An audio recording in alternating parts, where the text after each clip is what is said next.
사람은 저마다의 믿음대로 사는 것 같습니다. 각자가 믿고 있는 것에 인생을 베팅하며 그렇게 산다는 말입니다. 그리고 그러한 선택에 한켠에는 이런 마음이 항상 도사리고 있는 것 같습니다. 이번 선택이 물론 끝은 아닐 거야. 어차피 나중에도 다시 기회가 있을 테니까. 바둑은 361번에 돌을 놓을 기회가 있다고 합니다. 이는 한 해에 365번을 닮아 있죠. 그래서 바둑판을 삶의 축소판이라고 비유하곤 합니다. 우리가 놓는 한 번, 그리고 또 한 번의 선택은 쌓여서 결과를 만들어냅니다. 10년 전 구글의 알파고와 이세돌의 대국이 있었죠. 제가 바둑을 좋아하진 않았지만 흥미롭게 보았습니다. 5번의 대국 중에 단 한 번만 이세돌 씨가 이겼는데요. 후에 이세돌에게 그때 언제 승패가 결정되었느냐라고 얘기했더니 78번째 수가 그 승패를 결정했다라고 얘기합니다. 사실 그가 그 수를 두었을 때 저도 기억이 납니다. 중계하던 전문가들은 당황해했어요. 누구도 이 수가 잘 되는 수라고 결코 생각하지 않았습니다. 그런데 시간이 지날수록 그 78번째 둔 돌 하나의 진가가 드러나는 거죠. 그 돌 하나가 나머지 경기에 가장 큰 영향력을 끼쳤습니다. 오늘 본문 속에 아브라함과 롯의 일화는요, 우리에게 삶의 선택의 기로마다 돌을 놓는 기준점을 제시합니다. 그것은 보이는 상황에 관계없이 믿음은 언제나 하나님을 선택하는 거라는 거예요. 믿음의 조상 아브라함이 항상 하나님을 선택했던 것은 물론 아닙니다. 그는 약속의 땅 가나안 땅에 들어갔을 때 그곳에 기근이 왔다는 이유로 머무르기를 포기하죠. 그리고 애굽으로 이사를 갔습니다. 예쁜 아내에게 질투를 느낀 사람들이 자기를 죽이고 아내를 뺏어갈지 모른다고 생각해서 아내를 누이라고 속였죠. 그리고 왕에게 빼앗겼습니다. 그가 약속에 불신하고 내린 행동들은 당장은 묘수 같았지만 자충수였어요. 하나님은 바로 왕의 집에 큰 재앙을 내리심으로 그를 구출해내셨습니다. 그리고 다시 돌아온 이야기가 오늘 본문입니다. 3절 4절을 보십시오. 그는 네게부에서부터 길을 떠나 베델에 이르니 그가 처음으로 제단을 쌓은 곳이라. 그가 거기서 여호와의 이름을 불렀더라. 이 동선을 보시면 이렇습니다. 그가 처음 가나안 땅에 도착했을 때 거긴 베델이었어요. 그리고 거기서 네게부로 갔다가 애굽으로 갔다가 지금 다시 거슬러 올라온 거죠. 이것은 단순히 지리적으로 복귀했다는 의미가 넘어섭니다. 이것은 영적인 유턴을 말하는 거예요. 아브라함은 하나님과의 첫사랑의 자리로 복귀했습니다. 그가 거기서 여호와의 이름을 불렀더라. 여러분, 인생을 살면서 잘못된 선택을 할 수 있습니다. 반복해서 그럴 수도 있습니다. 중요한 것은 몇 번을 넘어졌느냐가 아니라 다시 하나님께로 돌아오느냐라는 것입니다. 아브라함의 예배는요, 회복되었습니다. 물론 신앙이 좋다고 해서 그 가족의 갈등이 꼭 없는 것은 아니더라고요. 저희 집에도 있어요. 아브라함과 조카 롯은 매우 부자였는데요. 그런데 이 풍요로움이 이 두 집안을 해했습니다. 양쪽의 가축이 너무 많아지니까 함께 있던 지역이 비좁아진 거예요. 목자들 사이에서 다툼이 벌어졌는데요. 여기서 다투다라고 번역된 히브리어가 법정 소송을 뜻하는 단어입니다. 그러니까 서로 얼마나 감정의 골이 깊어졌을까요? 여러분, 우리는 종종 가족끼리 법정 소송까지 가는 경우를 보곤 하죠. 특히 상속 문제를 다룰 때 그렇습니다. 각자가 생각하는 형평성이 다르기 때문에 형이 느끼는 형평성과 동생이 느끼는 형평성이 다르기 때문에 갈등이 생기죠. 누구도 손해를 보고 싶어 하지 않기 때문에 갈등을 좁히기가 힘들합니다. 그런데 여기서 아브라함은 놀라운 선택을 했어요. 양보의 손을 내민 거죠. 이 8절 9절 보겠습니다. 우리는 한 친족이라 네가 좌하면 나는 우하고 네가 우하면 나는 좌하리라. 사실 아브라함이 이렇게 말한 두 가지 이유가 있는데요. 먼저 본문을 자세히 보시면요. 그때 가나안 사람들과 브리스 사람들이 그 땅에 살고 있었다는 점이 언급됩니다. 이게 뭘 말하는 걸까요? 여러분, 아브라함은요, 믿음의 조상으로서 자신들의 결정에 세상 사람들의 이목을 지금 신경 썼다는 점을 암시하는 거예요. 그는 교회 밖 사람들에게 부끄러운 행동을 하려고 하지 않았습니다. 또 하나는 롯도 가나안 땅 지역이면 충분할 거라고 아브라함이 믿었었다는 점입니다. 왜냐하면 아브라함이 실제로 갈대아 우르 지역을 떠날 때 조카 롯도 아브라함의 약속을 함께 붙들면서 따라왔다는 점에서 그렇습니다. 그러니까 조카 롯은 이렇게 말하는 것이 마땅했어요. 삼촌, 무슨 말씀이세요? 삼촌이 먼저 선택하셔야죠. 저는 삼촌이 선택한 반대편이면 됩니다. 사실 어디나 다 약속의 땅이잖아요. 이 가나안 땅은. 그렇게 하면 되는 거였어요. 근데 그는 즉시 눈길을 돌려서 요단을 바라보는데요. 창세기 13장 10절부터 우리 같이 한번 읽어보겠습니다. 시작. 이에 롯이 눈을 들어 요단 지역을 바라본즉 소알까지 온 땅에 물이 넉넉하니 여호와께서 소돔과 고모라를 멸하시기 전이었으므로 여호와의 동산 같고 애굽 땅과 같았더라. 11절. 그러므로 롯이 요단 온 지역을 택하고 동으로 옮기니 그들이 서로 떠난지라. 여러분, 세상적으로 보면요, 아브라함은 어리석은 선택을 한 것입니다. 자신이 연장자로서 먼저 권리를 주장했어도 누구도 이의를 제기하지 않았을 거예요. 그런데 왜 그렇게 했을까요? 롯은 눈을 들어 요단을 바라볼 때 그는 눈을 들어서 하나님의 약속을 바라봤기 때문입니다.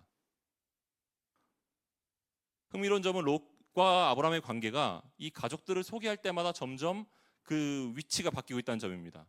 이것은요, 처음 같은 곳을 바라보다가 처음엔 점점 더 다른 곳을 바라봤다는 것을 의미하는데요. 처음 하나님이 아브라함을 불러 그가 떠날 때 소개된 이 가족의 순서는요, 아브라함 다음에 롯이 등장합니다. 그리고 사라가 등장해요. 근데 재미있는 건 그 다음 구절입니다. 그 다음 구절에선 아브라함의 아내 사라가 나오고 그 다음에 롯이 등장합니다. 그리고 그 다음 구절에선 아브라함의 소유물 다음에, 가축들 다음에 롯이 등장합니다. 그리고 맨 마지막에 오늘 본문이 등장하는 6절 앞인가요? 거기서는 이렇게 표현합니다. 아브라함의 일행 롯이라고요. 여기서 일행이라는 말은 행선지가 같았다라는 것입니다. 행선지가 같은 사람. 무엇을 말하는 거죠? 처음에는 그는 아브라함만큼이나 아브라함이 붙들고 있었던 그 약속을 함께 붙들며 걸어왔습니다. 근데 나중에는 점차 롯의 관심이 약속이 아닌 눈앞의 이익이 되었다는 거예요. 그는 결국 옮겨간 그 땅에 그 좋은 땅도 모자라서 더 좋은 도시를 계속 찾아갑니다. 그것이 13장 12절인데요. 같이 읽어보겠습니다. 시작. 아브라함은 가나안 땅에 거주하였고 롯은 그 지역의 도시들에 머무르며 그 장막을 옮겨 소돔까지 이르렀더라. 그는 더 이상 약속의 땅 가나안에 관심이 없었어요. 이 본문에서 롯이 눈을 들어 보았다라고 사용된 히브리어 라는요, 창세기에서 다음과 같이 쓰였습니다. 하와가 선악과를 볼 때, 하나님의 아들들이 사람의 딸들을 볼 때. 고개를 끄덕이시는 분들은 큐티 최근에 하셨던 분들이 고개를 끄덕이시는 것 같습니다. 네. 여러분, 이들의 공통점은 하나님의 말씀보다 내 눈에 보기에 좋은 대로 행동했다는 겁니다. 또 다른 공통점은 그때부터 인생의 먹구름이 몰려오기 시작했다는 거예요. 여러분, 우리는 종종 이번에만 이런 선택을 하지 나중에도 분명히 기회가 있을 거야. 내가 신앙적으로 바르게 서는 것은 나중에도 기회가 있을 거야라고 우리는 종종 생각합니다. 근데 여러분, 그렇지 않아요. 그렇게 그 일이 결정적으로 망하는 좌충수가 될 수도 있습니다. 이 사사기에 보면요, 가나안 땅에 정착한 지파들은 그 땅의 원주민들을 몰아내는 것이 하나님의 명령이었습니다. 오염될까 봐요. 그런데 유다와 시몬 지파를 두 지파를 제외하고는 모든 지파들이 그 명령을 지키지 못했는데요. 그 이유가 사사기에 등장하는데 각 그 지파들의 배경 설명에 각각 이렇게 써 있습니다. 그건 뭐냐면 그들을 노예로 삼고 부려먹기 좋았다고 성경에 써 있어요. 그들을 노예로 삼고 부려먹기 좋았기 때문에, 당장에 도움이 되기 때문에 그 선택을 내린 거죠. 하나님의 명령을 지키는 것보다 당장의 유익이 내게 도움이 되기 때문에 그걸 선택한 거예요. 그리고 그것은 자충수가 되었고 그들의 민족과 섞이면서 이스라엘 백성들은 타락했고 망했습니다. 여러분, 우리는 얼마나 많은 것들을 타협하면서, 우리는 얼마나 많은 것들을 하나님의 약속보다 당장의 눈앞의 이익을 쫓고 있습니까? 믿음은 다음에 또 기회가 있을 거라는 유혹 앞에서도 하나님을 선택하는 것입니다. 저는 저희 교회 청년들이 여름 수련을 지금 앞에 놓고 있는데요. 많은 갈등을 하고 있다는 것을 알고 있습니다. 대학생들은 친구들과 갈 MT를 포기하고 가야 돼요. 가려면 날짜 겹쳐요. 직장인들은 여름 휴가를 내놓아야 되는 부담감이 있습니다. 이걸 가면 여름 휴가를 못 갈 것 같아. 친구들이랑 어디 가자고 했는데. 여러분, 수련회는요, 겨울에 또 어차피 기회가 온다는 생각이 들 수 있잖아요. 저 역시 25살 때 그런 마음이 들었어요. 지긋지긋한 수련회. 예, 여름 수련회 가자는 말이 절대 와닿지 않았습니다. 필요도 못 느꼈어요. 근데 계속 가자는 선배의 권유 말을 듣고 함께 갔던 수련회에서 예수님의 복음을 믿게 되었고, 저는 하나님과의 인격적인 관계가 시작되었습니다. 그 수련회가 얼마나 중요했었는지요. 그 다음부터 제게 수련회는 당연히 가야 되는 거였어요. 너무 행복한 일정이 되었습니다. 여러분, 우리가 좋은 것보다 하나님을 선택하면요, 하나님은 가장 좋은 것을 주시는데 하나님 자신을 우리에게 주십니다. 14절을 보십시오. 제가 준비는 안 했네요. 14절에 보면요, 롯이 아브람을 떠난 후입니다. 롯이 아브람을 떠난 후에 여호와께서 아브람에게 이르십니다. 여러분, 롯이 아브람을 떠났을 때 어떤 감정이었을까요? 허탈한 감정이었을 거예요. 왠지 아세요? 자식 없는 아브람이 롯을 자식처럼 여겼을 것은 자명하기 때문입니다. 하나님께서 그에게 분명히 후손들을 주신다고 하셨는데 안 주시잖아요. 혹시 롯을 통해서 주시는 것이 아닐까? 그렇게 생각했을 수도 있다라는 거죠. 자녀가 안 생기니까요. 그런데 롯이 가장 좋은 것을 갖고 떠난 그 자리에서 아브라함이 느꼈을 허탈감을 한번 생각해 보십시오. 근데 그 자리에 하나님께서 찾아오신 겁니다. 너는 눈을 들어 바라보라. 여기서 사용되는 바라보라라는 단어도 히브리어로 라, 똑같은 단어예요. 근데 하나가 더 추가되어 있어요.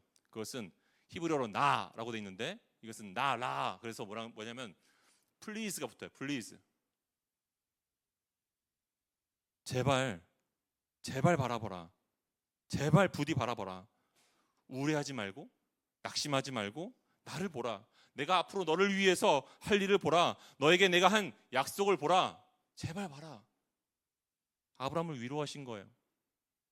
네가 잃은 것보다 내가 줄 것이 훨씬 더 크다. 제발 눈을 들어 약속을 보아라. 말씀하신 겁니다. 여러분, 하나님은 아브라함에게 네가 동과 서와 남과 북을 보고 직접 걸어서 밟는 모든 땅을 너에게 주겠다고 약속하셨습니다. 얼마나 큰 축복입니까? 아마 저에게 그런 기회가 온다면 저는 야탑 일대와 성남 전체를 기쁨으로 플로깅할 거예요. 그렇지 않겠습니까? 근데 흥미로운 점은 아브라함이에요. 그는 조카 롯처럼 동서남북을 돌아다니면서 이 땅을 저에게 주십시오. 저 땅도 마음에 드네요. 라고 말하지 않았습니다. 흥미로운 것은 그는 한 곳을 향해서만 갔는데요. 그는 18절에 보면요, 남서쪽 헤브론을 향합니다. 헤브론은 해발 927m에 있는 고산지대예요. 거기는요, 농사와 목축을 하기 어려운 곳입니다. 안 좋은 땅이에요. 그러니까 애굽처럼 나일강이 연결돼 있든지 뭐 물이 모여 있어야 좋은 땅인데, 농사하기 좋은 땅인데 거기는 좋지 않은 땅입니다. 누가 봐도 안 좋은 땅이에요. 근데 헤브론으로 향했습니다. 그 이유가 뭘까요? 왜 거기로 갔을까요? 확실히 알 수 있는 두 가지 단서가 있는데요. 하나는 헤브론이란 지명이고요. 또 하나는 아브라함이 거기서 한 행동입니다. 여러분, 하늘과 맞닿은 땅 헤브론은 친교, 교제, 연합을 뜻하는 단어입니다. 거기서 아브라함은 뭘 했죠? 거기에서 여호와께 제단을 쌓았더라. 여러분, 아브라함은요, 비옥한 땅의 풍요로움보다 하나님과의 친밀함을 택한 거예요. 먹을 것은 넉넉지 않고 인프라도 갖춰 있지 않고 그곳에서 아브라함 무려 20년을 살았습니다. 왜요? 하나님이 자신에게 말씀하신 눈을 들어 온 땅을 보고 갖고 싶은 것을 가지라는 축복이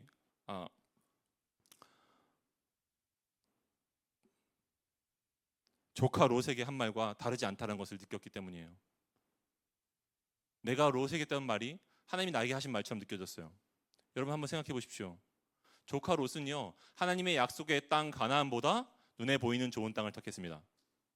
아브라함이 하나님 말씀대로 눈에 보이는 좋은 땅을 택했다고 한다면 아브라함은 하나님보다 하나님이 주시는 것들을 더 사랑했을 겁니다. 아브라함이 그 땅들을 택하지 않고 헤브론을 향했던 건 하나님 그것도 좋은데요. 저는 그 모든 것들보다 저는 저에게는 하나님이 더욱더 중요합니다. 라고 고백한 겁니다. 사랑하는 성도 여러분, 믿음은요, 하나님이 주시는 어떤 복보다 그 복을 주기 원하시는 하나님을 선택하는 겁니다. 결론을 맺겠습니다. 믿음은 눈앞의 이익보다 하나님을 선택하는 거예요. 당장의 지혜로운 그런 세상적인 방법들보다 하나님을 선택하는 겁니다. 저희 가족 얘기를 조금 개인적인 얘기지만 좀 드리겠습니다.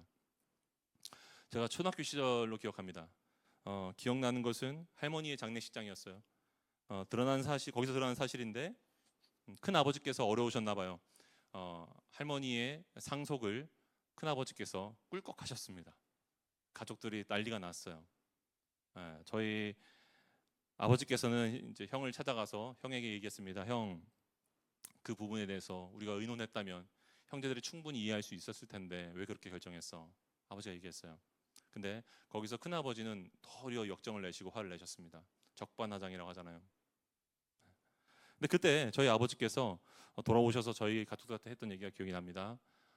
아빠는 그냥 할아버지, 그러니까 큰아버지의 선택을 존중해. 그리고 우리 가족 그거 없어도 괜찮잖아 하면서 얘기하셨어요. 근데 저는 저희 아버지가 미련하다고 생각했습니다. 왜냐하면 그거면 제가 갖고 싶은 거 더 많이 가질 수 있고 제가 조금 더 여유로운 삶을 살 수 있을 것 같고 우리 아버지 차도 안 좋은 차도 바꿀 수 있을 것 같은 그런 마음이 들었는데 그걸 못 받으니까 아빠가 어리석은 선택을 했다고 생각을 했었어요. 근데요, 아버지는 그리스도인으로서 덕이 되는 방법을 택하셨던 것으로 보입니다. 실제로 명절 때마다 저희는 믿지도 않으시는 큰아버지 댁에 모였습니다. 그리고 아버지께서 직접 추도 예배를 드리시면서 늘 복음을 전하셨어요. 저희 큰아버지는 그걸 듣지 않으셨습니다. 최근 저희 큰아버지는 요양병원에서 생을 마감을 준비하고 계십니다. 얼마 전 아버지께서 저에게 얘기하셨습니다. 아들아, 큰아버지가 예수님을 믿으셨다. 말씀에 아멘으로 받아들이시고 기도도 하시고 그렇게 좋아하신다. 어저께 연락을 받았어요. 큰아버지가 지금 호흡이 가파르고 위험하시다고. 다행히 간신히 다시 돌아오셨는데 얼마 남지 않으신 것 같아요. 생각해 봅니다. 그때 만약 저희 아버지가 하나님을 믿는다고 하면서도 물질의 유혹을 내려놓지 못했다면 어땠을까요? 자신보다 가난한 동생이 살아가는 기쁨이 잠시 더 많은 것을 가졌던 자신보다 더 행복해 보였다는 것을 보지 못했다면요. 눈앞의 이익보다 하나님이 더욱 선택할 만한 분이란 것을 보여주지 않았다면요. 형은 동생이 전하는 예수님을 선택할 이유를 찾지 못했을 겁니다. 사랑하는 성도 여러분, 믿음은 언제나 하나님을 선택하는 겁니다. 그리고 하나님을 선택한 그 사람을 통해서 하나님은 선택받지 못했던 자들을 구원하십니다. 실제로 본문의 뒷이야기는 이렇습니다. 아브라함은 헤브론에 가서 자주 했던 일이 두 가지가 있는데 하나는 하나님을 제단에서 예배하는 거였고요. 나머지 하나는 소돔 땅을 바라보고 기도하는 거였어요. 그래서 소돔에 실제로 공경이 처해졌을 때 조카 롯을 구하기 위해서 군대를 끌고 가서 구출해내죠. 소돔 땅에 불기둥이 떨어졌을 때 아브라함은 기도하면서 그 조카 롯이 구출해지기를 간절히 구했습니다. 창세기 19장 29절은 롯이 소돔에서 구출해진 이유를 분명히 이렇게 말합니다. 시작. 하나님이 아브라함을 생각하사 롯을 그 엎으시는 중에서 내보내셨더라. 여러분, 이것이 우리가 믿음을 선택하는 사람들의 결과입니다.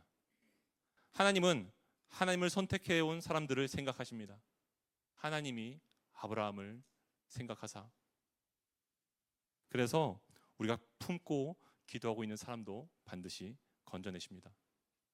그러므로 여러분, 자녀나 가까운 가족 그리고 친구가 세상을 선택했다고 낙심하지 마십시오. 여러분이 하나님을 선택하시고 헤브론을 선택하십시오. 하나님과의 친밀한 교제를 지키는 그 길이 결국 우리가 가장 사랑하는 그들을 지키는 유일한 길인 줄 믿습니다. 기도하시겠습니다.